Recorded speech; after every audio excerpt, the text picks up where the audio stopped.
लेकिन इस बीच आम आदमी पार्टी की तरफ से प्रेस कॉन्फ्रेंस की जाती है, क्या कहा जा रहा है सुनाते हैं। 2 साल से सीबीआई और ईडी की जांच चल रही है। इस 2 साल में बार बार, चाहे लोअर कोर्ट हो, चाहे हाई कोर्ट हो, चाहे सुप्रीम कोर्ट हो, एक सवाल बार बार उठा है कि मनी ट्रेल कहां है, पैसा कहां गया। ऐसा कहा गया कि शराब कारोबारियों को मुनाफा पहुंचा, बहुत ज्यादा मुनाफा पहुंचा। लेकिन अगर उन्हें मुनाफा पहुंचा तो उन्होंने किसको रिश्वत दी, उन्होंने किसको पैसे दिए? क्योंकि 2 साल की जांच के बाद, सैकड़ों रेड के बाद, हजारों लोगों को क्वेश्चन करने के बाद आम आदमी पार्टी के किसी भी नेता, किसी भी मंत्री, किसी भी कार्यकर्ता के पास से 1 रुपए की भी प्रोसीड्स ऑफ क्राइम की रिकवरी नहीं हुई। आज तक आम आदमी पार्टी के किसी भी नेता के पास प्रोसीड्स ऑफ क्राइम का, इस मनी ट्रेल का 1 रुपया भी नहीं मिला। और ये सवाल बार बार सुप्रीम कोर्ट ने भी कोर्ट में पूछा और अपने आदेश में भी लिखा कि मनी ट्रेल कहां है। अरविंद केजरीवाल जी को 2 दिन पहले इसी तथाकथित शराब घोटाले के तहत गिरफ्तार किया गया। अरविंद केजरीवाल जी की गिरफ्तारी सिर्फ एक व्यक्ति के बयान के आधार पर है। यह व्यक्ति कौन है?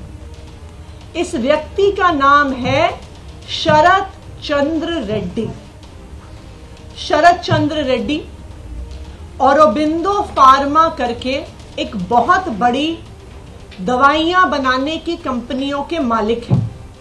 इनके पास कई और कंपनियां भी हैं, जिसमें से 2 प्रमुख कंपनियां हैं, एपीएल हेल्थकेयर और यूजिया फार्मा। शरत चंद्र रेड्डी जी को भी दिल्ली की एक्साइज पॉलिसी में शराब के कुछ दुकानें मिली, उनको कुछ जोन मिले। शरत चंद्र रेड्डी को 9 नवंबर 2022 को क्वेश्चनिंग के लिए बुलाया गया और शरत चंद्र रेड्डी ने साफ साफ कह दिया, बुलाया गया और शरत चंद्र रेड्डी ने साफ साफ कह दिया कि मैं कभी अरविंद केजरीवाल से मिला नहीं, मेरी उनसे कोई बात नहीं हुई, मेरा आम आदमी पार्टी से कोई लेन देन नहीं। जैसे ही उन्होंने कहा कि मैं अरविंद केजरीवाल से मिला नहीं, उनको तुरंत अगले दिन ईडी द्वारा गिरफ्तार कर लिया गया। कई महीने जेल में रहने के बाद एक दिन शरत रेड्डी जी ने अपना बयान बदल लिया। शरत रेड्डी जी कहते हैं कि मैं अरविंद केजरीवाल जी से मिला भी। शरत रेड्डी जी कहते हैं कि मेरी उनसे शराब घोटाले पे बात भी हुई। और जैसे ही शरत रेड्डी ये कहते हैं, उनको जमानत भी मिल जाती है ईडी के द्वारा। लेकिन ये तो सिर्फ बयान है। पैसा कहां है? मनी ट्रेल कहां है? क्योंकि बीजेपी और उनका राइट हैंड इन्फोर्समेंट डायरेक्टरेट तो बार बार कह रहे हैं कि शराब घोटाले में पैसा बना और शराब के दुकानदारों ने इस पैसे को भ्रष्टाचार में, इस पैसे को रिश्वत के तौर पे दिया। लेकिन ये तो शरत चंद्र रेड्डी का सिर्फ बयान है, जिसके आधार पर अरविंद केजरीवाल को गिरफ्तार किया गया है। मनी ट्रेल कहां है? मैं बताती हूं आपको कि मनी ट्रेल कहां है।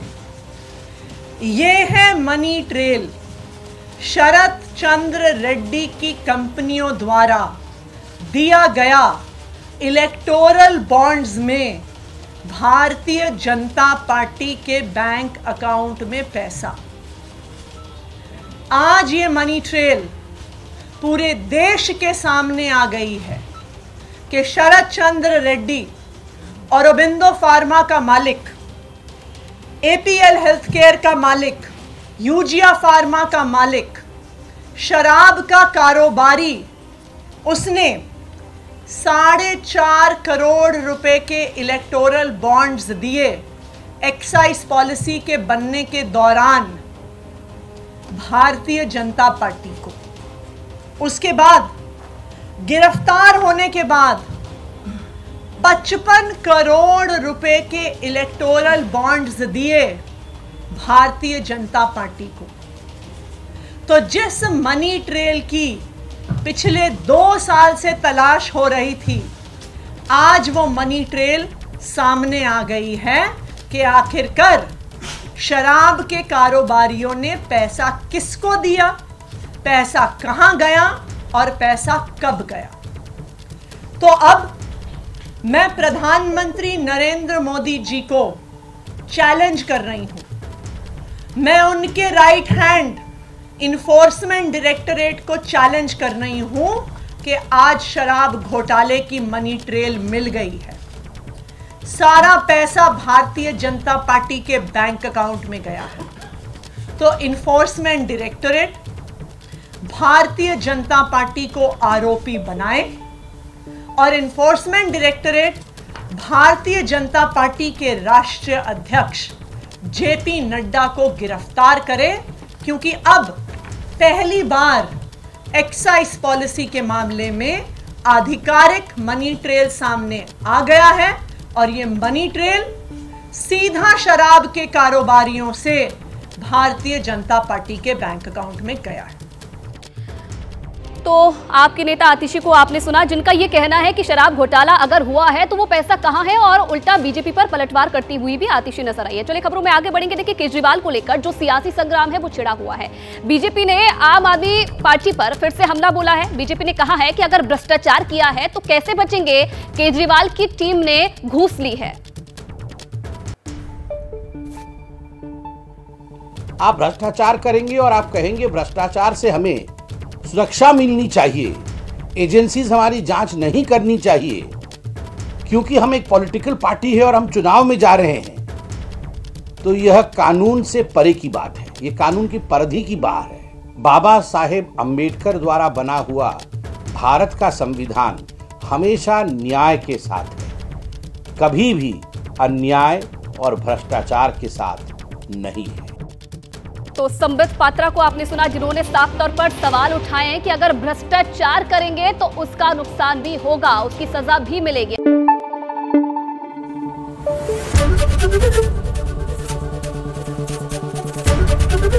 एबीपी न्यूज आपको रखे आगे।